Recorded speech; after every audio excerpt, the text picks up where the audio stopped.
암 치료의 급소 즉시 시행하라. 3장. 암 환자는 암으로 죽지 않는다. 암과의 전쟁에서 패배한 7가지 원인. 수년 전 케냐에서 의료 봉사를 할 때의 일이다. 마사이족을 진료하다가 위암에 걸린 한 여성을 만난 적이 있는데 놀랍게도 위암이 몸 밖으로 돌출되어 있을 정도로 진행되어 있었다. 누가 보아도 위암이었다. 그러나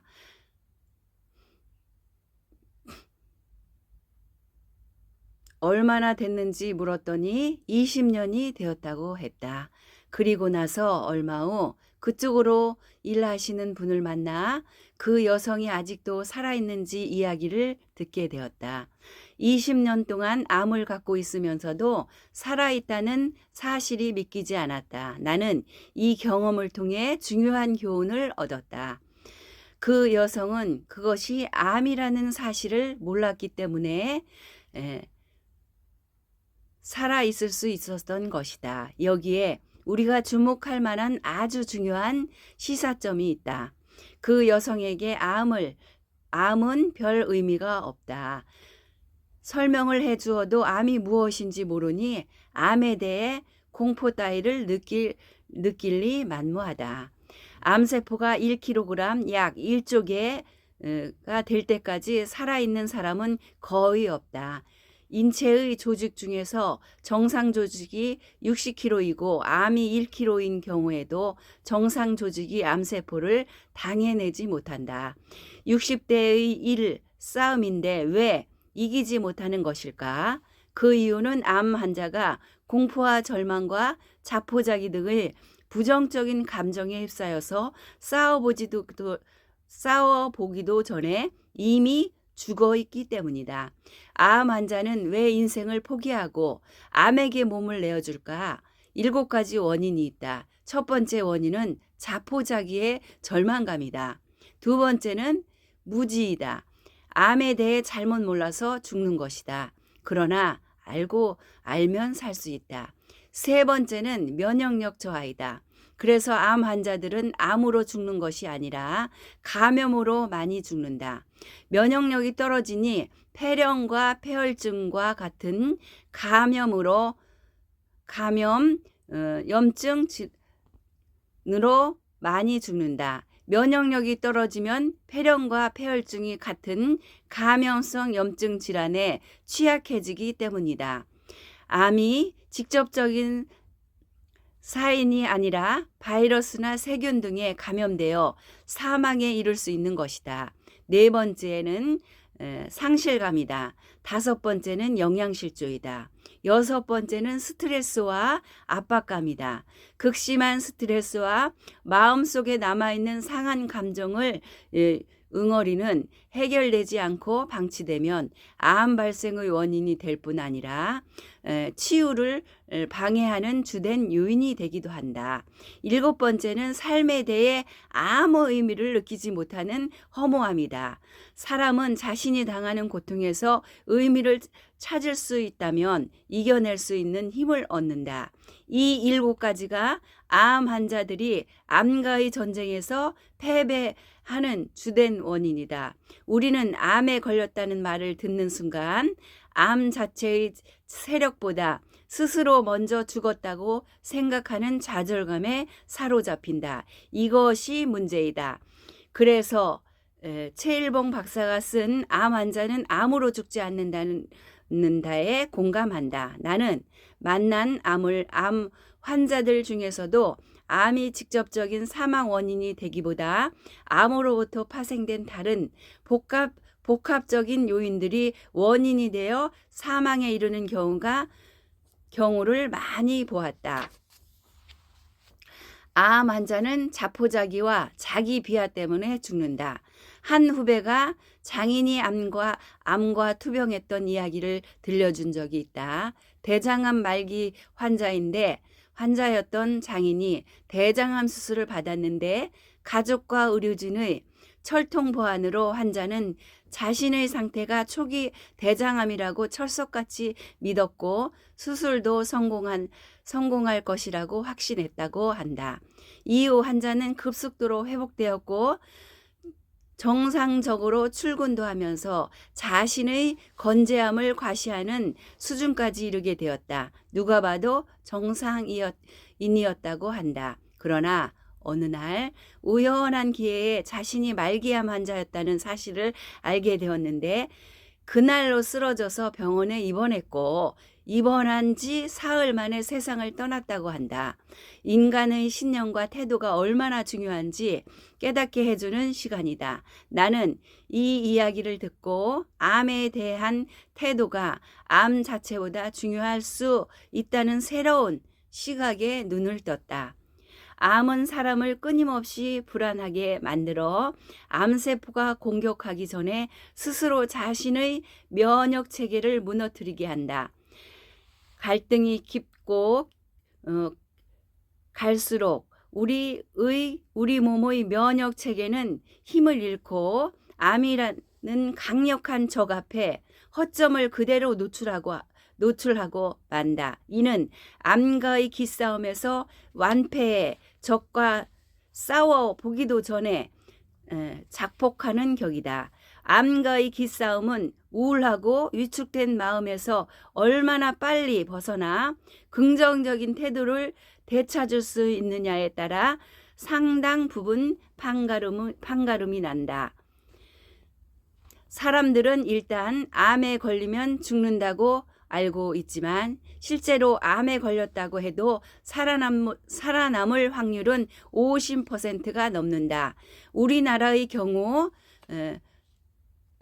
종양암 등록 본부의 가장 최근 통계 자료인 2017년부터 2021년 기준으로 5년 생존율이 71.1%이다. 5년 생존율이 중요한 이유는 암 환자가 5년 동안 암에 걸리지 않으면 치료된 것으로 보기로 정했기 때문이다. 물론 5년이 지나도 암이 재발하거나 새로운 암이 생길 수도 있다.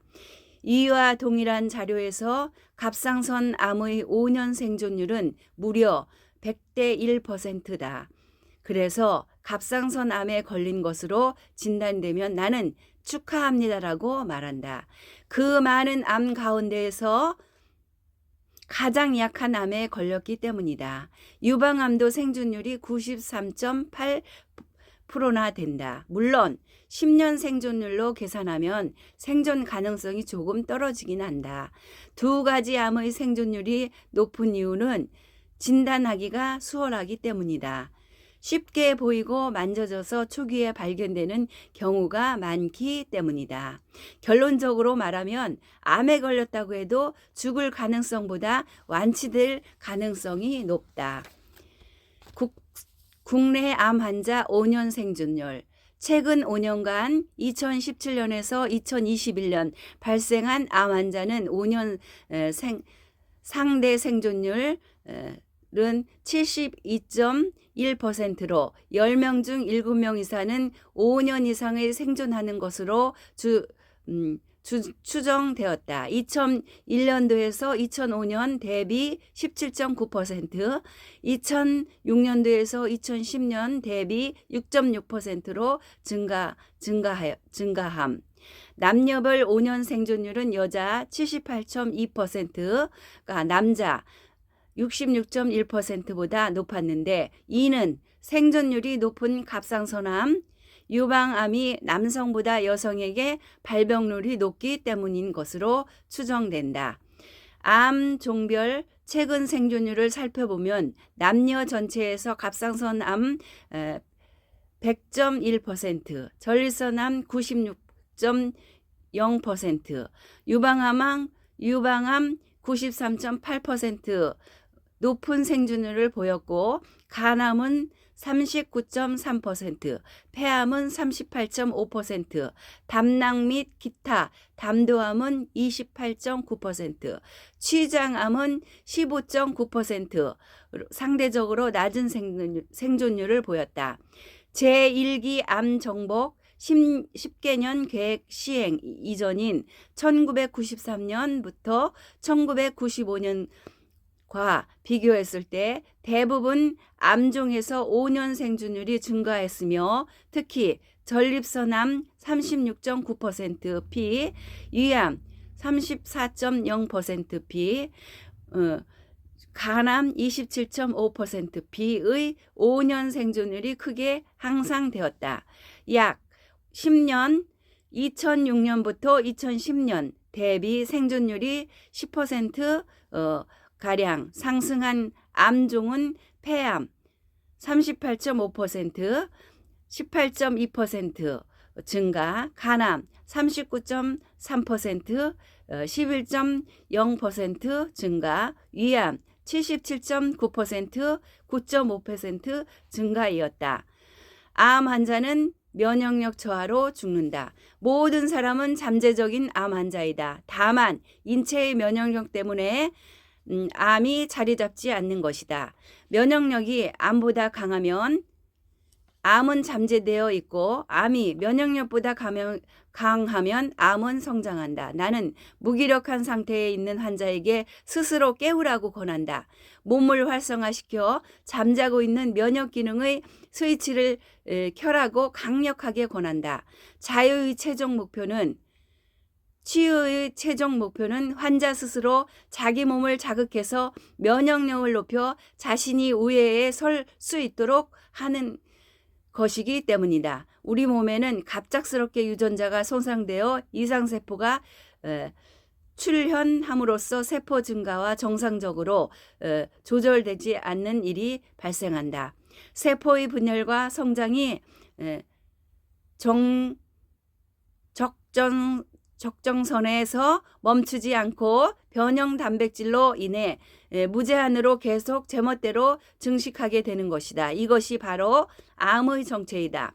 건강한 사람에게도 이런 현상 이상세포는 하루에 300에서 400개씩 생긴다고 한다. 게다가 나이가 들면 하루에 3,000개씩 유전자 돌연변이가 일어나기도 한다. 다시 말해 특정한 사람뿐 아니라 누구에게나 60여 조개에 이르는 몸 세포 가운데 어느 곳에선가 이상세포가 발생할 가능성이 있고 이로부터 자유로울 수는 없다. 이와 같이 우리 몸 안에 수많은 자극에 의해 매일 수많은 정상세포가 암세포로 변형되고 있다.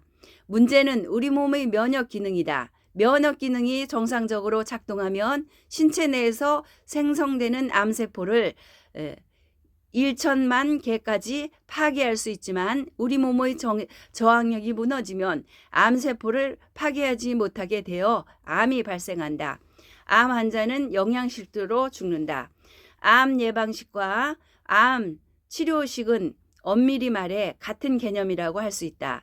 원인요법의 차원에서 재발 방지를 위해서라면 모든 암 환자들은 몸에 좋은 음식을 먹어야 한다.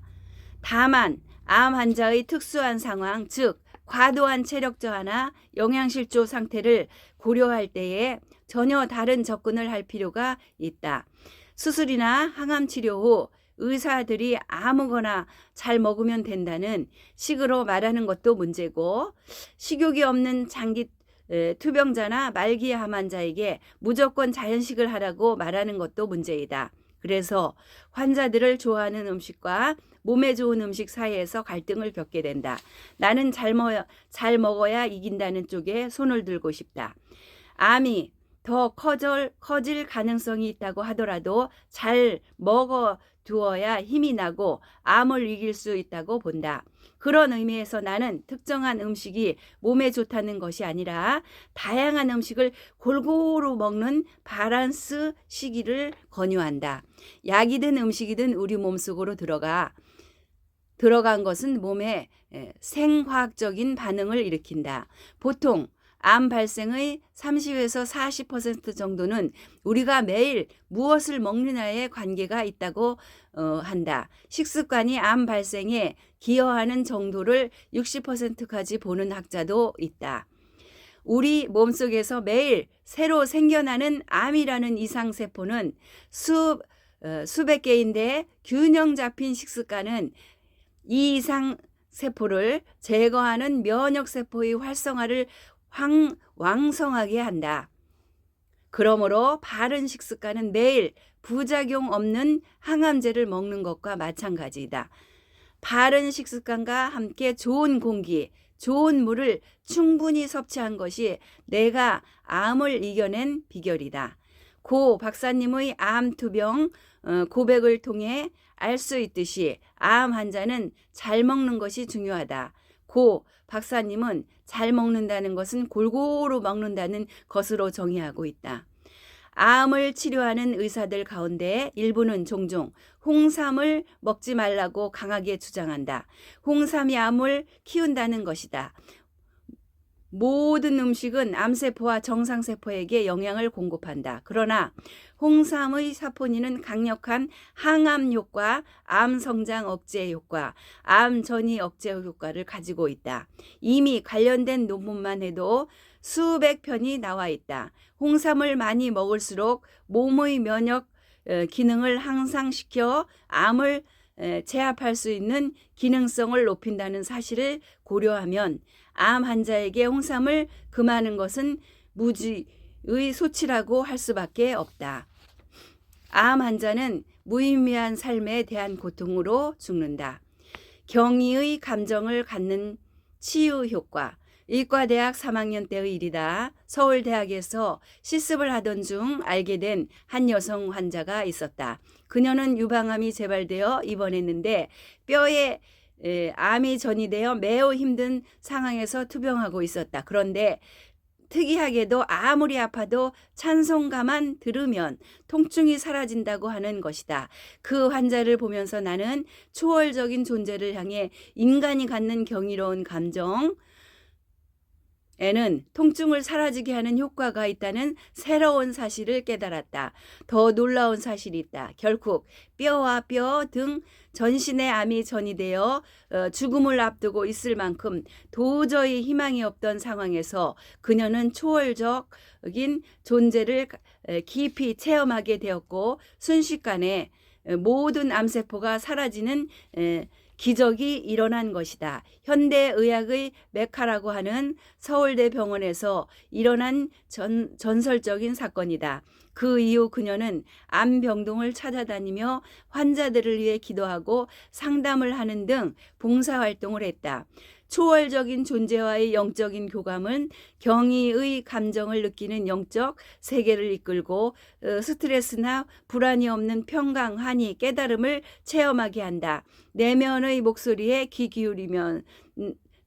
기울이면서 직관을 통해 새로운 세계를 경험하도록 이끈다. 암 환자에게는 이런 경이로움을 느끼는 감정이 반드시 필요하다.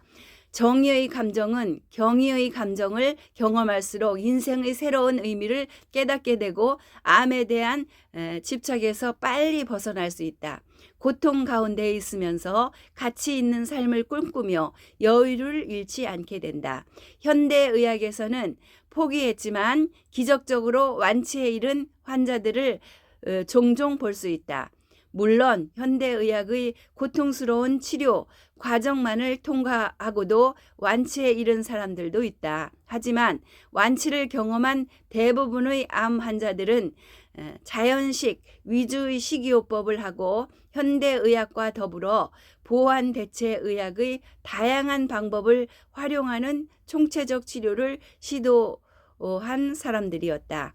그리고 이들에게서 발견할 수 있는 가장 큰 공통점은 자기보다 더 큰 초월적 존재를 경험할 때 얻는 경외의 감정을 경험했다는 것이다.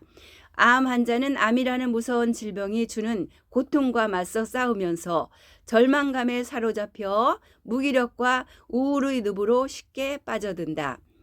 암이 주는 신체적 고통에서 파생되는 정신적 고통, 즉 삶이 무의미하고 허무하게 느껴지는 고통에서 헤어날 수 있다면 암 환자는 힘겨운 암 치료 과정을 포기하지 않고 견딜 수 있는 힘을 얻을 수 있을 것이다. 암이 주는 고통을 통해 인생의 더 큰 의미를 발견한다면 암은 별것 아닌 것이 된다. 암이 주는 고통을 없앨 수는 없어도 뛰어넘을 수 있게 된다. 나는 암 환우들을 돌보면서 절망의 깊은 골짜기를 헤매던 분들이 자기 존재를 초월하는 경의의 감정의 정상을 체험하고 나서 무의미한 인생에 대한 절망감으로부터 벗어나는 것을 수없이 보았다. 나는 50세에 미국 콜로라도에서 안식년을 보내면서 광활한 대자연의 신비 속에서 경의의 감정을 느끼며 나의 몸과 마음이 치유되고 회복될 것을 경험한 적이 있다. 대자연의 신비를 간직한 곳 콜로라도에서 빛과 구름, 대자연의 다채로운 빛깔을 한데 어우러져 하루 종일 시시각각 아름다운 풍경을 빚어낸다. 그 아름다운 자연 풍경을 바라보며 있노라면 하루 종일 감탄사를 연발하지 않을 수 없게 된다. 이때 느끼는 창조주의 오묘한 섭리를 우리로 하여금 경이로운 감정을 느끼도록 이끈다. 많은 손님이 왔다 갔는데 그들은 이구동성으로 심신의 회복을 경험했다고 고백한다. 경의의 감정은 자아에 대한 집착에서 벗어나 끊임없는 새로운 것을 꿈꾸며 삶에 대한 기대감을 잊어버리지 않게 만드는 묘약이다. 브레이크아웃과 내려놓음의 위력. 하버드 외과 대학의 심장 전문가이자 심신의학의 선구자인 있는 하버드 벤슨 박사는 질병 치료의 영성의 과학적 원리를 접목한 초기 연구자 중 한 사람이다. 그는 1960년대 후반부터 이완 반응이라는 개념을 제시하여 명상의 생리적 효과를 과학적으로 입증한 인물이다. 이완 반응이란 스트레스에 대한 신체의 투쟁, 도피 반응과 반대되는 생리적 상태로 심박수, 대사율, 호흡률을 감소시켜 신체를 이완시키는 효과를 나타낸다. 그는 하버드 의과대학에서 교수로 재직하며 심신의학 연구소를 설립하여 스트레스와 관련된 질환의 치료와 예방에 힘썼다. 그는 심신의학 분야에서 총 12권의 저서를 집필하여 총 50만 부 이상의 판매 기록을 세웠다. 그의 연구는 현대의학에서 정신과 신체의 상호작용을 이해하고 치료하는 데 큰 기여를 했다. 하버드 벤슨 박사는 그의 저서 브레이크 아웃 원리에서 내면의 스위치를 통해 스트레스의 반응을 이완 반응으로 전환하여 창조성과 문제 해결 능력을 향상시킬 수 있음을 설명한다. 곧 경이로움을 느끼는 감성, 정상 체험은 마음의 평화를 경험하게 하고 마음의 평화는 스트레스가 초래한 해로운 반응, 교감, 신경 반응을 차단한다는 것이다. 특히 이때 뇌에서는 의식과 무의식의 경계에서 창의적 생각이 막 튀어나오고 어떤 어려운 문제라도 갑자기 해결책을 찾아내는 브레이크 아웃이 이루어진다고 한다. 벤슨 박사에 의하면 바로 이 순간 뇌 속에서 기체 물질인 일산화질소가 방출되는데 이것이 과거부터 지속되어 오던 탄성을 깨트리는 방아쇠 역할을 한다고 한다. 이때 방출되는 일산화질소는 명상, 기도, 경이로움과 같은 긍정적 감정 상태에서 생성될 수 있으며 다른 생체 신호 전달 물질과는 달리 기체 상태로 생체 신호 전달에 관여한다. 이 물질은 혈액순환을 촉진하고 스트레스를 해소하여 면역력을 높이며 놀라운 치유 효과를 가져온다고 한다. 벤슨 박사는 암 환자들에게 브레이크 아웃이라고 불리는 정상 체험, 경의의 감정을 하기를 권한다. 정상 체험을 하기 위해서는 과거의 생각과 감정의 고리를 끊어야 한다. 이때 가장 중요한 과정이 바로 내려놓음이다. 즉 영혼의 방아쇠를 당기는 것이다. 모든 것을 내려놓고 모든 집착에서 벗어나는 것이다. 성경의 언어로 말하면 내려놓음은 죽음, 체험이라고 브레이크 아웃은 부활 체험이다. 이 체험은 삶의 전면적 향상을 가져다 주는 혁명적 변화를 일으킨다. 이전보다 놀라운 지적, 정서적, 창조적 향상이 이루어지고 체력 증진 효과가 나타난다. 과거의 모든 속박과 억압으로부터 자유로워지고 더 깊은 경의의 감정을 체험하게 된다. 브레이크 아웃에 이르는 과정은 4단계로 이루어진다. 1단계는 스트레스에 노출되고 그로 인한 고통과 혼란으로 몸부림치는 단계이다. 혼자서 문제를 해결하겠다고 집착하는 단계라고 할 수 있다. 2단계는 그러한 스트레스 상황 속에서 방아쇠를 잡아당기듯 스트레스를 떠나 보내는 단계이다. 모든 짐을 내려놓고 집착에서 벗어나는 단계이다. 스트레스를 초래한 과거의 사고방식까지 벗어버리는 것이다. 이때 마음의 평화가 찾아오고 새로운 희망이 솟아오른다. 3단계는 가장 중요한 브레이크 아웃을 경험하는 단계이다.